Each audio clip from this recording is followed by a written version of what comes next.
Well, if it isn't you, back for another episode of Traffic Jams. This is the music that's going to make doing laps in the parking lot just so you can avoid getting a parking ticket with your loaf of bread feel a little bit more like an opportunity to finish the song. This week we're listening to the band that makes you wonder what happened to the original Kiwi Jr. Based in Toronto, Ontario, but originally from Charlottetown, Prince Edward Island. They moved to Toronto about 10 years ago to make a name for themselves in the Canadian music scene, and wouldn't you know it, it's working. But contrary to popular belief, it's not just working because they're in Toronto, it's working because they're good. This is their debut album. It's called Football Money, and it came out in 2019.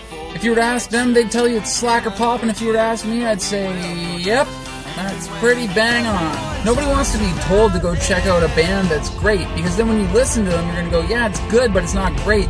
This is a band that you tell your friends is pretty good, and then when they go and check it out, they're going to say, great. Very unassuming, but very memorable. There's a lot of cool parts on this album that remind me of the Talking Heads. The backup vocals kind of remind me of the Beatles at times. The instrumentation on this album is also incredible. It reminds me of like early Weezer, surfy, summery vibe. The guitarist actually performs in another Toronto-based band called Always. I'm not sure how to say it, but I am sure that it's a fun fact. There's a lot of really good drumming on this album.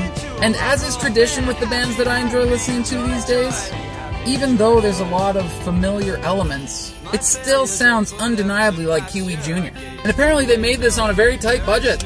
Did a lot of work in dormant studios after hours, had their friends come in and do backup vocals, that sort of thing. Very Canadian.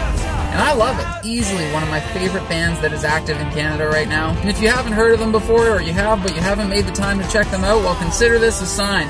But whether you check them out or not, you better keep your eyes on the road. And join me again next week for another episode of Traffic Jams. See you then.